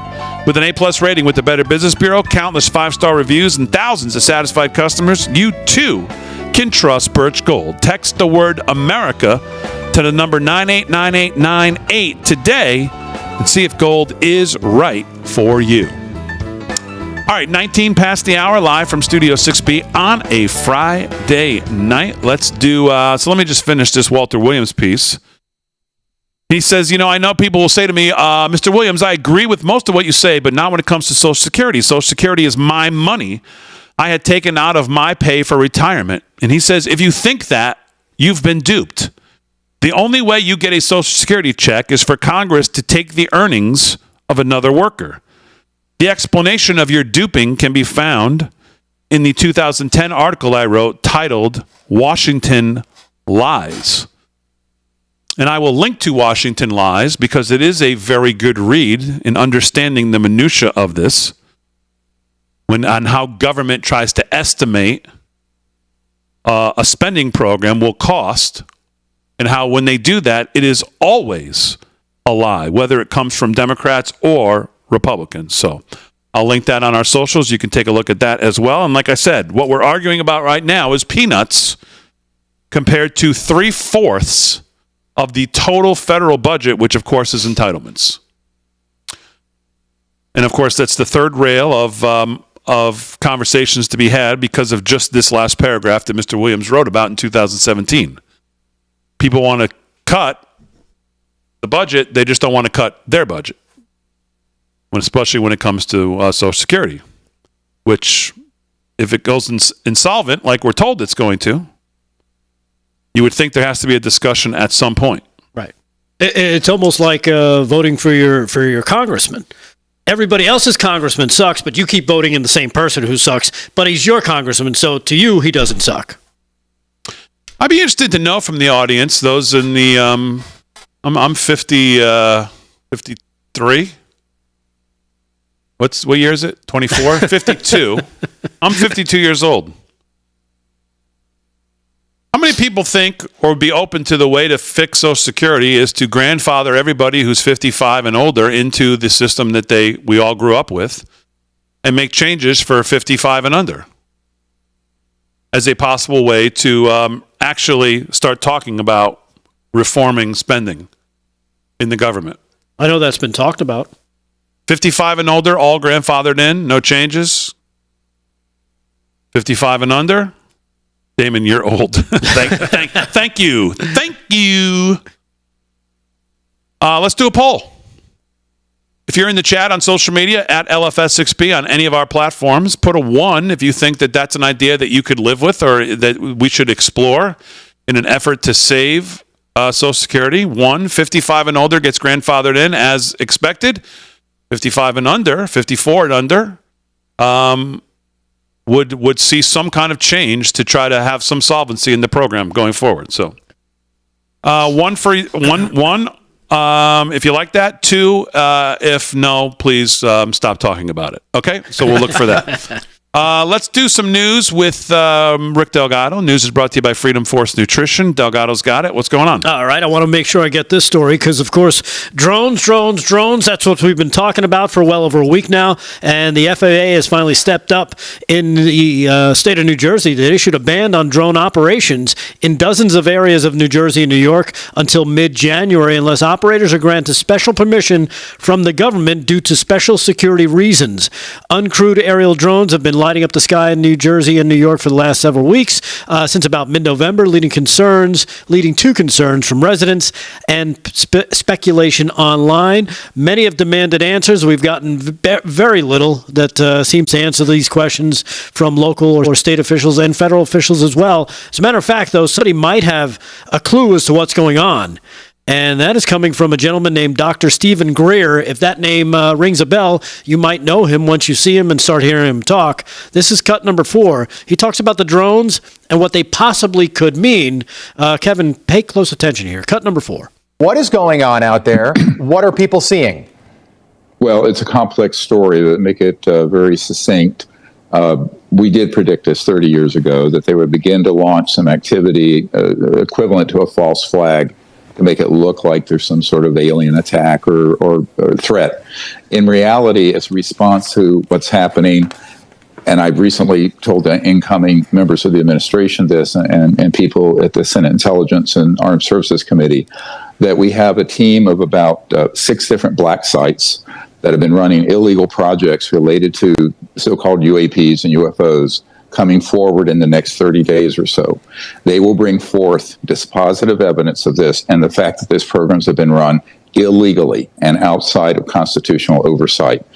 This is a ramp up to divert attention from that activity and could lead to some other events that would be catastrophic. This is a very dangerous situation. Nothing people are seeing has anything to do with aliens or extraterrestrial intelligence. It has to do with trying to maintain the cover-up on a secret program that went black, but illegal black, back in the late 1950s. So we're into 65, 70 years of some very dangerous operations. Yeah, well, there you have it. It could be something a little more dangerous. Damon, you awake? Did I put you to sleep with that one? I'll see your Stephen Greer, and I'll raise you a Ellen LaPointe for the Daily Mail today. All right. Headline: Interactive map reveals disturbing pattern in drone sightings across the U.S. An interactive map has revealed a disturbing pattern in drone sightings across the U.S. An unexplained drone invasion has targeted America's military bases worldwide since October, beginning with a swarm over Langley Air Force Base in Virginia. The pattern became evident when similar activity was reported over New Jersey's Picatinny Arsenal on November 18th. Less than 1 week later, U.S. bases in England and Germany began grappling with incursions by small, unmanned aerial systems. Back in American sightings were gaining traction. Multiple instances of drones appeared over New Jersey's Navy weapons station. And Ohio's Wright-Patterson Air Force Base closed its airspace due to similar activity on December 13th. I will finish this up your Stephen Greer when we get back here. I think we're both on the same page, which is crazy.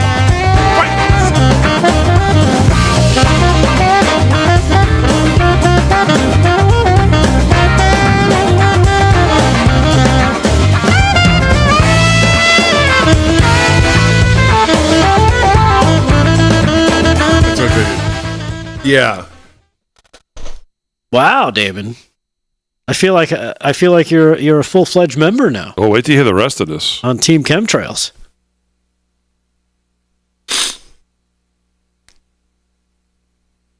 Beam me up, Scotty. Beam me up, Scotty. Actually, this is way too long. I can't even get through this. Just read it. Oh. It's already 9:30. You got to make picks. I don't even...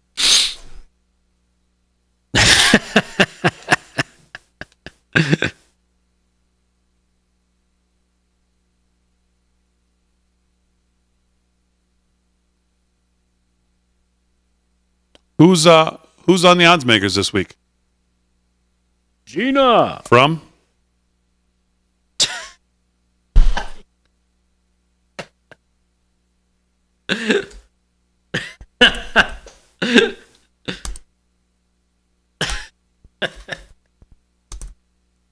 That's good stuff. Good stuff. That's good stuff. God, it's week 16 in the NFL. Oh, Moses. And don't the college football playoffs start this weekend too? Yeah.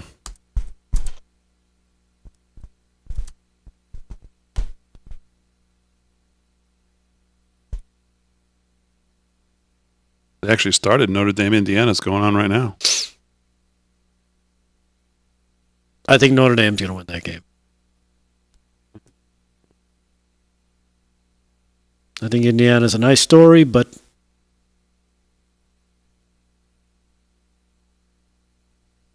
they got housed by Ohio State. Oh, there's only 3 games Saturday.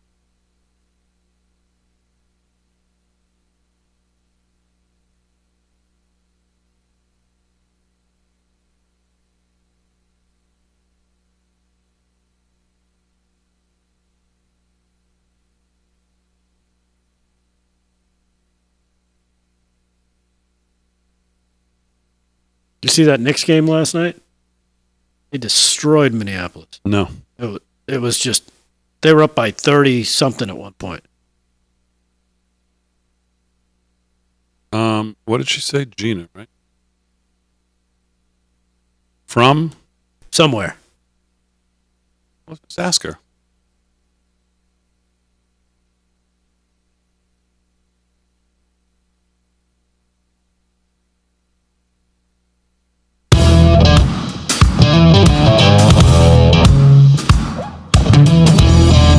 All right, 30 minutes past the hour, live from Studio 6B on a Friday night. Friday night, 9:30 can only mean one thing. Week 16 of the NFL and, of course, the college football bowl games and playoffs begin. It's an odds makers for a Friday night.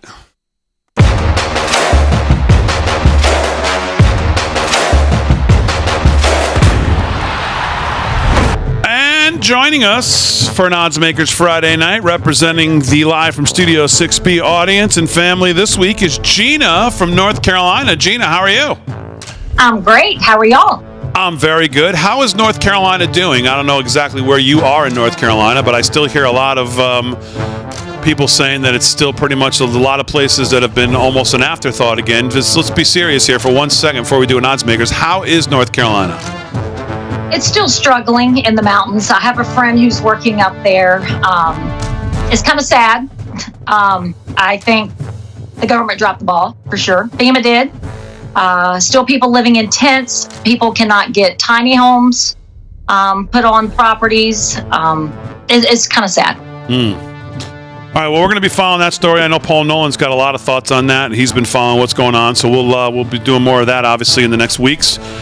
All right, let's get to an odds makers here for a week 16 in the NFL. Gina is representing the audience who's been struggling, I would say lately, but it's pretty much been all season long. Aaron has been the clear leader here. Aaron, what are the records as we stand right now? Right now, the records for the audience overall is still 16-30. I believe, if that's updated. I have to double check. Right now, I am 38-28. Very good. 10 games above. Yes, and Slick is 32-34. So he's catching up. Okay, 32-34. I am being Slick Rick this week. My picks will count towards his record. So if I go 0-4 or 4-0, it'll be great for me either way. So I have no pressure at all. And I guess since Slick goes first, I'll go first. And I'm going to start in college football. And I am going to go Saturday at 4 p.m. And I'm going Clemson and Texas, the CFP first round. And I am going to go with Texas minus 13 in an absolute rout of Clemson. Clemson comes in at 10-3, Texas 11-2. I know everybody has rethought their idea on Clemson after the big victory over SMU to get here. I think Texas cleans their clock. I don't think 13 is nearly enough in this game. I am going to go with Texas as my first pick over Clemson minus 13. Gina, what's your first game? Okay, I'm skipping college. That's fine. There's a lot of deep spreads for me that I just don't feel comfortable with. So we're going to go pro. Our first game is going to be the Texans and the Chiefs. And I'm going to go Chiefs. Mahomes is going to play. He's not on injured reserve list any longer. So we're going Mahomes and the Chiefs. All right, Chiefs are minus 3.5 at home.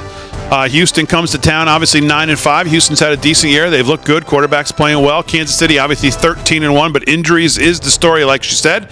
But Mahomes will play, so Kansas City minus 3.5 for Gina is game number one. Aaron, where are you going game number one? I'm going to go to college for game number one. We're going to go to Ohio State. They're playing the Tennessee Volunteers, and I'm going to go with Ohio State here. I believe that spread is still 7. Yep. Okay, perfect. I like that. So the Volunteers are a great team, even with their freshman quarterback, but they've had a few offensive clunkers across the season, and Ohio State's been doing really well. They beat Penn State, Indiana. They almost beat out number 1 Oregon. On the road, that was 32-31. Just barely lost that. They have a much more reliable offense at this point in the season. Plus, Tennessee heavily relies on their run, and the Buckeyes have a really good rushing defense, so I don't think it's going to square up for the Volunteers this time. I think Ohio State's going to win it and cover. All right, Ohio State minus the 7 for Aaron is game number 1. Let's go game number 2, and I'm going to go to the NFL here as well. And I'm going to go Baltimore minus 7 over Pittsburgh. I think most people look at that line and go, man, that's a lot of points for Baltimore with a worse record, 9-5 at home. Pittsburgh coming to town 10-4. Obviously, Pittsburgh has looked well. They've played well. But Baltimore minus the 7. That looks like a lot of points. It looks hard to pull the trigger on Baltimore there to win by more than a touchdown. But I'm going to do it. I'm going to take Baltimore here in what may be a surprising rout here in Pittsburgh. I think they're going to win by more than 7 and surprise a lot of people. So Baltimore minus the 7 over Pittsburgh is Slick's/mine game number 2. Gina, where are you going for game number 2? Okay, let's do the Eagles and Commanders. Let's go Eagles. Eagles are they're on a winning. Yep, sorry. Philly is minus 3.5 here in this game. 12-2 on the year. Washington is 9-5. Played well. Jaden Daniels having a great rookie season. Why do you like this game, Gina? I kind of like it. They're on a winning streak. I think this is what they've done 9. So let's just hope that they continue on their winning streak. Commanders. It's kind of like my Cowboys, here and there, and so that's the thing. Commanders are kind of like them. Sometimes they win, sometimes they lose, and they lose more than they win. Okay. So we're going to go Eagles. All right, Gina's going with Philly, minus the 3.5, 12-2. Hard to argue with that pick. Aaron, where are you going for game number 2? Damon, I see your Ravens, and I raise you the Steelers. I'm going to go against you on this one. I'm going to take the points for this game. I think I like to go against you sometimes. You know that. I do think that the Ravens are going to win this game. This is a very important game, probably the most important for them of the season. But I just don't really think they're going to cover between Tomlin and Harbaugh. That matchup. The underdog the record right now for the underdog is 19-2-3. So I'm going to take my chances on the underdog against the spread. I think they're going to take the spread here. I really don't think Lamar's going to be able to get it done to cover. They're probably going to win by a touchdown, but they're not going to cover. Okay, Aaron's got Pittsburgh plus the 7 over Baltimore in game number 2. All right, game number 3. I'm holding my nose on this one, but I have to go with what my years of looking at the line has told me. I got to go with Chicago. I went with them last time, and I thought they were guaranteed to cover, and they let me down. I got to go with them again. Detroit, minus 6.5, not minus 7, and that's the key. 7.5, I'd stay away from this game. Detroit, minus 6.5, tells me that people are going to look at that game and go, Detroit only has to win by a touchdown, and I can win. It's not even a push at 7. That is easy money for a 12-2 team. I will lay it with Detroit. Chicago plus 6.5 I got in the upset of the week. I'm not going to call for them to win the game, but I think they cover in a much closer game than people think. Give me Chicago plus 6.5 as game number 3. Gina, where are you going for game number 3?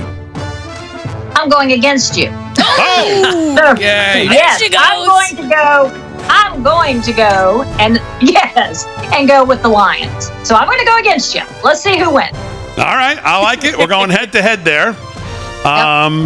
You like Detroit because it looks easy, right? They only got to win by 7. Yeah, why not?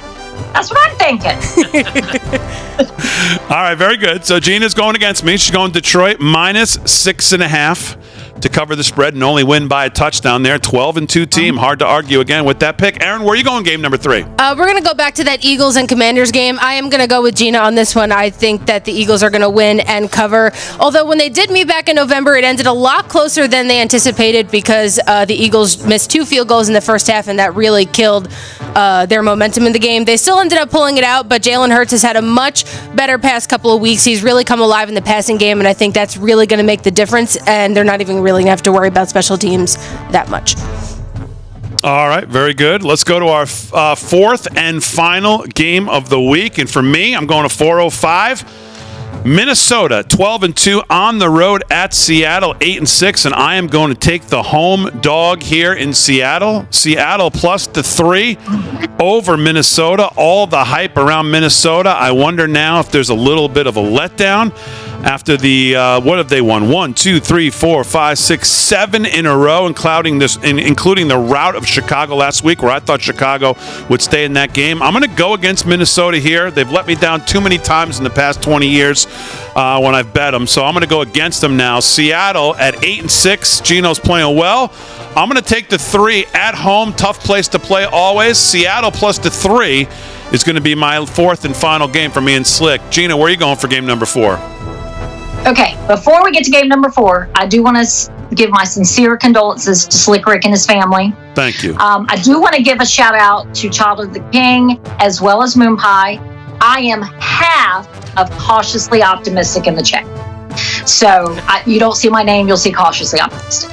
Okay, so now I'm going against you again. And I'm going to hope that the Vikings want it bad enough. I'm with you on the home field of the Seahawks. However, I've been back and forth all week on this one when I could not obviously go with my Cowboys. So I'm still going to think the spread isn't too bad and that they can win even on the Seahawks turf.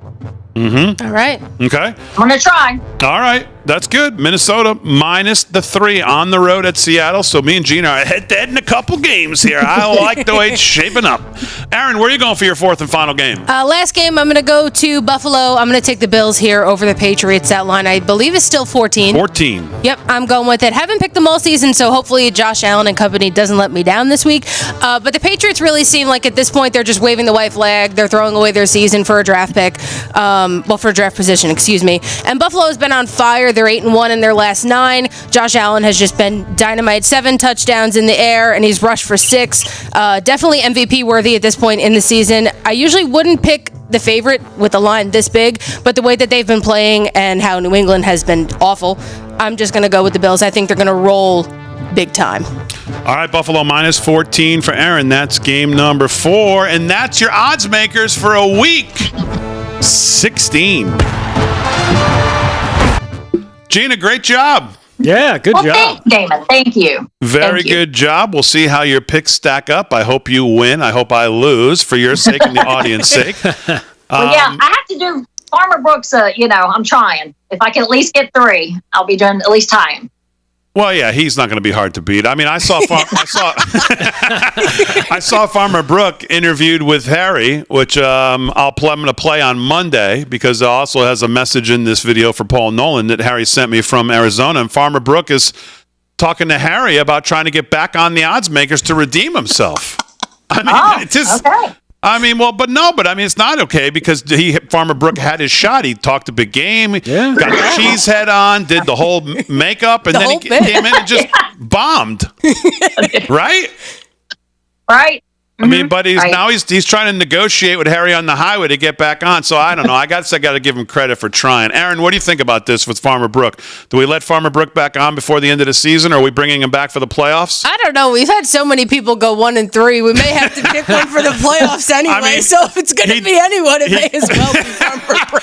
He definitely gets an A+ for effort, and they get an A+ for the hat and the look and the whole deal. And he seems like a sweetheart. So I mean, I guess he's got that, but everybody seems like a sweetheart in the audience. It's true.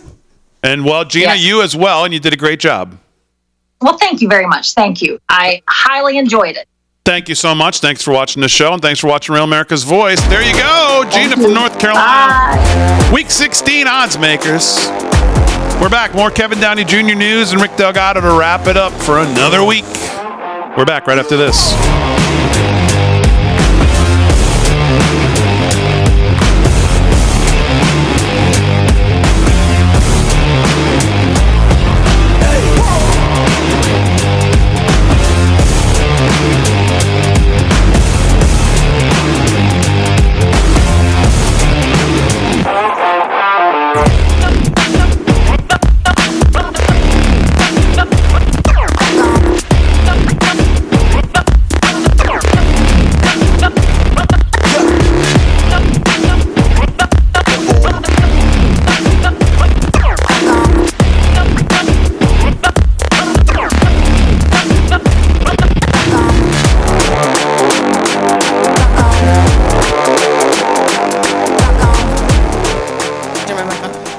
Damon, I just have to say, so every week before we do the odds makers, I always talk about all the games with my dad and everything. Yep. Do you know that he picked every single game that you just picked and is mad at me that I didn't pick everything you just picked? What did Dad go the first week? I mean... You got to tell me that now? Goose egg. He went over. Yeah, he did a big over. And he likes all 4 games I picked? Yes. I mean, argued with me for an hour before the show. Well, we weren't going to tell you beforehand. Yeah, I wasn't going to tell you in the middle of it. But my dad has done well every week with his own picks since he's been on the show. Just didn't, Oh, okay. Well, I didn't know just that. didn't do good That's on good. the show. That's good to know. Okay. All right. Very good. No, that was great. She was great. Everybody Yeah, was she was. great. Let's go to the chat. Dale Breedlove. Damon's usually a bully to anybody on the show that has a different view than his. It's the whole cast that makes the show, but Damon treats others like Whoopi treats a different opinion on The View. Oh, you're our Whoopi? Yeah. Ah. Well, I can see that. Dale, come back to Earth, baby. Come back to Earth.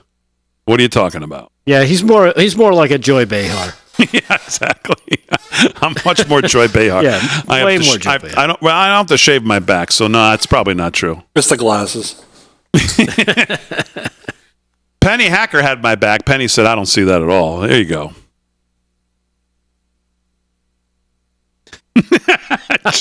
How about this for I love that. Great.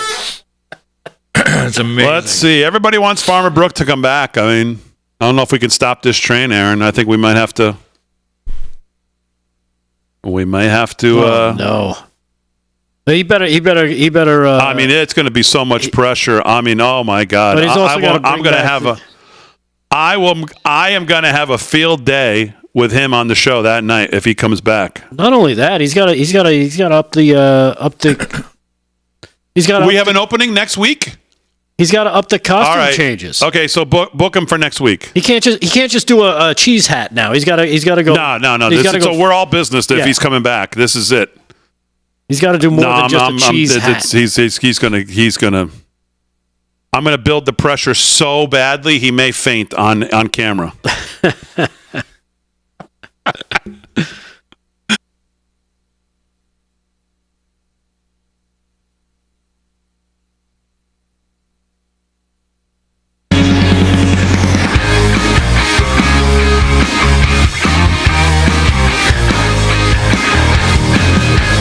All right, 13 to the hour live from Studio 6B. Gina from North Carolina was fantastic. And of course, Aaron always does it. I don't even know the word. A+ fantastic bang up job of preparing the guests. She's done a great job all year. She does great in everything she does, by the way, not just that, but she's been great prepping the odds makers to make it as fun as it has been and as good as it's been. So the chat is argued for Farmer Brook to return to the odds makers next week. Aaron tells me we have an opening. Now, Farmer Brook has been on once. No one's been on twice yet. Right. And Farmer Brook went what in his games after telling us how great he was going to do? 1 and 3. 1 and 3. That's 25%. I'm not good in math, but that's not good. That's an F, I believe, 25%. Yes. Yes. Now, the chat says that Farmer Brook deserves a second chance to redeem himself. And I think we've now agreed that next week will be that week. Kev, do we think we let Farmer Brook back? Yes. Okay. Farmer Brook will make his return to the odds makers next Friday night, and the pressure will be immense. And I will make sure of that. Immense. So, like a lot of pressure. Like a lot of pressure. That's like what immense means. No one's gotten this chance. Right. So, a lot of pressure. All right, we'll talk about more about that next week. Let's do some news with the host of the Kevin Downey Jr. Show. You can hear him 103.9 LI News weekdays, 9 to 11 a.m. Eastern Time, and that is Kevin Downey. Time right. Is that time right? Yeah. Yeah. Well Okay, done. yeah, thank you. All right. Thank Look you. at you. Kevin Downey Jr. Kevin, what's up? Thank you. Well, What's up? Kevin's got the news. Kevin, how are you? I'm good, thank you. What kind of intro is that? What's up? What's up, So, dude? What's going down, bro? I saw a second and then a third article about the FBI warning us not to use our phone to send text messages because the Chinese can read them. The Chinese, a big threat. And so I called a friend of mine who may or may not be retired from the FBI, who may or may not be currently running a cybersecurity firm. And I said, why would the FBI be telling us to go to WhatsApp? Don't they need a warrant? And he goes, for your phone, yes. I said, what about WhatsApp? He goes, Mark Zuckerberg has bent over for the FBI 1,000 times and given away personal information. He said they want you to go to WhatsApp so they can read everything they want without having to get a warrant. So if you're sending text messages, and you probably are, because who isn't, you might want to get over to Signal. They don't have their claws in that one yet. I come to you as your unvaccinated and non-suicidal semi-journalist, letting you know that that's probably the reason they're telling you to go to WhatsApp, because it's much easier to read what you're doing. And I said, well, isn't it bad that the Chinese can spy on me? He goes, yeah, but the Chinese can't kick in your door if you're planning a peaceful protest to keep pornography out of your children's schools. And I said, oh, that's a really good thing to know. So I just want to throw that out to you folks. I also want to say that Mr. Delgado was talking about the FBI cracking down on the drones. But there's something that a lot of people seem to not have caught on. Two things, actually. Number one, this is a headline from the Washington Examiner. The Federal Aviation Administration threatened to use deadly force in a memo temporarily banning drone operations in many parts of New Jersey. So we've gone from, we don't know what those drones are. They're completely safe, but if you go near them, we're going to shoot you. We're going to shoot you if you go after one of those drones. And Kathy Hochul, very much under the radar, she's pushing Biden to pass, or Congress rather, to pass the and remember, tyranny comes disguised as virtue. The Counter-UAS Authority Security, Safety, and Reauthorization Act. Well, that sounds safe. It's safe and it's secure. Right. And I got into the meat and potatoes of the bill, and it gives the FAA, the Attorney General of the United States, and the Department of Homeland Security Zeus-like powers to do whatever it takes to keep us safe. And that could include, and here's where I'm going with this, drones overhead 24/7 to keep us safe from the bad guys. It's coming. This will be the new normal. And you can't say that could never happen. Really? Did you think we would lock down for a virus 99.5% of us would survive? I wouldn't have believed that. I wouldn't have believed people are going to stand on stickers. You know what? Laura Curran, she was the county executive of Nassau County. She actually had the ovaries, or whatever you call them, to go on TV and say, you can play tennis, but you can't touch the tennis ball. If it's your friends, you can only touch yours. She beclowns herself because, well, it's a fuzzy ball. You never know. You could get the COVID. And so remember, folks, COVID was nothing but a power play. And, of course, a big money grab for Big Pharma. But I'm telling you right now, as sure as the sun will rise, they're going to use these drones to do something stupid, like lock us down. And now we're seeing drones over air bases in Europe. Now it's a global thing. When it's going on globally, who's behind it? The globalist. And that's what I think, Big D. All right. What else is going on in the news? Oh, Anything? man. I got tons of... Okay, yeah. So check this out. Murder hornets. They've been eradicated from the United States. Oh. They're gone. Now, I want to point out, murder hornets never killed an American. They allegedly killed 42 people in China, but we'll never really know that because they lie. I'm telling you, I believe, this is for Team Chemtrails. Let me know what you think, Mr. Delgado. Some of these Chinese people sneaking in, this goes back to 2019. I think they brought the murder hornets to distract us from what they were doing with COVID. Because COVID would hit at the end of 2019 when we were all looking for murder hornets to take away our babies and fly in Granny's mouth because she's drinking orange soda again.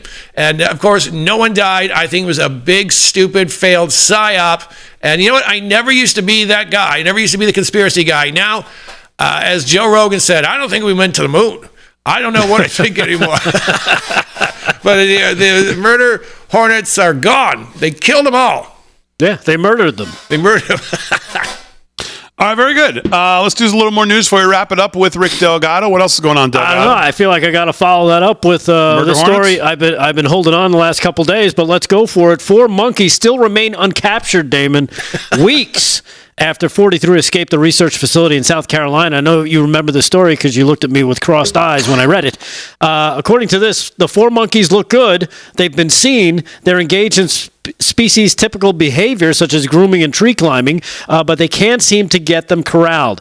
The CEO of the company, Greg Westergaard, said in a statement that I could have I could have had them darted, but have not given the directive because it would pose a danger to the monkeys. And since they are doing well, we're just waiting for them to go into the traps. So there you have it. The monkeys have not strayed far from the facility that they escaped from, but there's an update on the escaped monkeys in South Carolina. Again, if you do see these monkeys, lock your doors and don't let them in. They're damn dirty apes.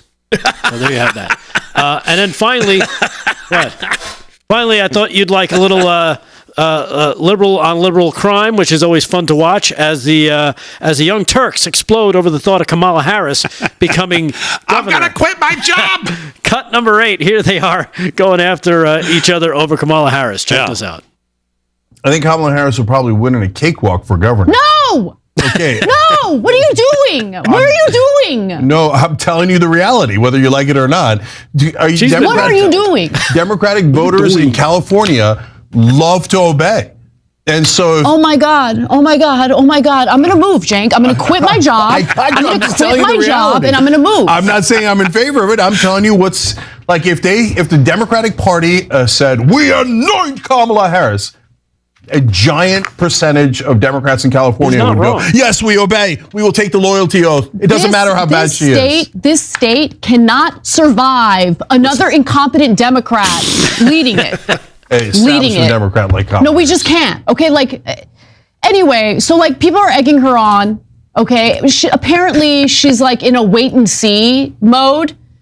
How about you wait and see your way out of public life and go do what you're supposed to do. Go work in the private sector, go do the lobbying thing, whatever it is, but do not run as governor of California. Do not. Oh man, there you go. There you go. All right, as always, we salute our military, active and active police, firefighters, first responders, EMTs, everybody on the front lines protecting us, all our truckers, all our farmers. I want to give a shout out to James Volpe in Oakland, New Jersey. His dad, 88 years old, young, said he loves the show. Thank you very much. Guys on the show, great job. Aaron and Fran, great job as always. Most of all, thank you to Live from Studio 6B audience. Have a great weekend, everybody. Maybe I'll see you on the weekend and do a little streaming. If not, we'll see you Monday night, 8 p.m. live from Studio 6B.